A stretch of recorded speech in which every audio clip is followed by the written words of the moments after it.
BA द्वितीय वर्ष राजनीति विज्ञान में आज का हमारा टॉपिक है मुख्यमंत्री। राज्य की मंत्रिपरिषद के प्रधान को मुख्यमंत्री कहा जाता है।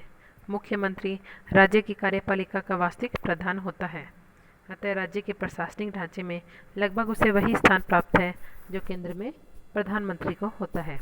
संविधान के अनुच्छेद 164 में यह कहा गया है कि मुख्यमंत्री की नियुक्ति राज्यपाल करेगा। व्यवहार के अंतर्गत राज्यपाल के द्वारा विधानसभा के बहुमत दल के नेता को मुख्यमंत्री पद पर नियुक्त किया जाता है। मुख्यमंत्री की नियुक्ति के संबंध में राज्यपाल दो परिस्थितियों में अपने विवेक का प्रयोग कर सकता है।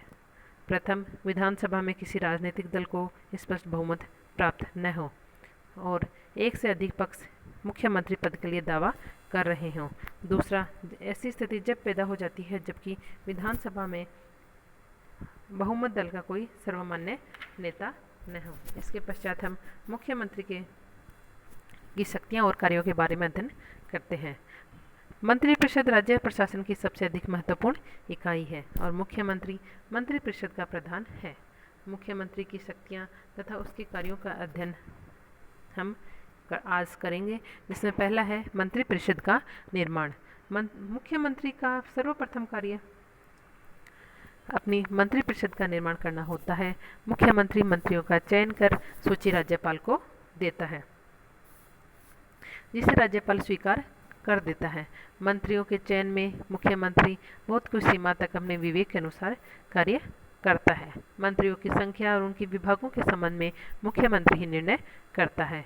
मुख्यमंत्री ही मंत्रिमंडल की बैठकें बुलाता है और उनकी अध्यक्षता करता है। बैठक के लिए एजेंडा या कार्यसूची मुख्यमंत्री के द्वारा ही तैयार की जाती है। यदि मुख्यमंत्री पर्याप्त प्रभावशाली है तो मंत्रिमंडल की समस्त कार्रवाई मुख्यमंत्री की इच्छानुसार ही संपादित होती है। मुख्यमंत्री इस बात का प्रयत्न करता है कि शासन के सभी विभाग, दूसरे शब्दों में मंत्रिपरिषद, एक इकाई के रूप में कार्य करें। यदि मंत्रिपरिषद के दो या दो से अधिक सदस्यों में किसी प्रकार का मतभेद उत्पन्न हो जाए तो उनके द्वारा इन मतभेदों को दूर कर सामंजस्य स्थापित किया जाता है। मुख्यमंत्री के रूप में वह विभिन्न विभागों को आदेश निर्देश देने की स्थिति में होता है। मुख्यमंत्री मंत्रिपरिषद में अपने सहयोगियों के बीच विभागों का बंटवारा करता है। एक बार मंत्रिपरिषद के निर्माण एवं उनके सदस्यों में विभागों का बंटवारा कर चुकने के बाद भी वह जब चाहे जब मंत्रियों के विभागों तथा उनकी स्थिति में परिवर्तन कर सकता है। इस संबंध में मुख्यमंत्री के निर्णय को सामान्यतः किसी भी प्रकार की चुनौती नहीं दी जा सकती है। संविधान के अनुसार मुख्यमंत्री पर यह भार है कि वह मंत्रिपरिषद और राज्यपाल के बीच संपर्क स्थापित करे। वह मंत्रिमंडल के निर्णयों की सूचना राज्यपाल को देता है और राज्यपाल के विचार मंत्रिमंडल तक पहुंचाता है। सामान्यतः कोई भी मंत्री मुख्यमंत्री को सूचित किए बिना राज्यपाल से वार्ता नहीं करता है। राज्यपाल के साथ वार्तालाप के संबंध में मुख्यमंत्री को जो जानकारी देता है वही आधिकारिक होती है। मुख्यमंत्री का दोहरा व्यक्तित्व होता है।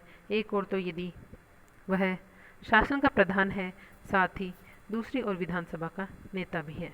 विधानसभा के नेता के रूप में उसे कानून निर्माण के क्षेत्र में महत्वपूर्ण स्थिति प्राप्त हो जाती है और बहुत कुछ सीमा तक कानून निर्माण कार्य उनकी उस इच्छानुसार ही संपन्न होता है।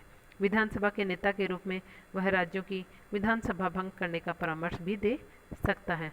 मुख्यमंत्री राज्य सरकार का प्रधान प्रवक्ता होता है और राज्य सरकार की ओर से अधिकृत घोषणा मुख्यमंत्री के द्वारा ही की जाती है। यदि कभी किन्हीं दो मंत्रियों के परस्पर विरोधी वक्तव्यों से भ्रम उत्पन्न हो जाए तो इसे मुख्यमंत्री के वक्तव्य से ही दूर किया जाता है। मुख्यमंत्री राज्य में बहुमत दल का नेता भी होता है। उसे दलीय ढांचे पर नियंत्रण प्राप्त होता है और यही स्थिति उसके प्रभाव और शक्ति में आधिकारिक वृद्धि कर देती है।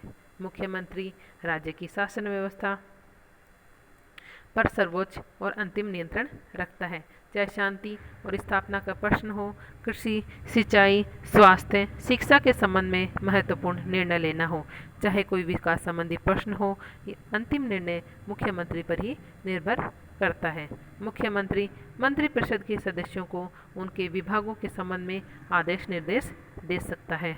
मंत्रिपरिषद के सदस्य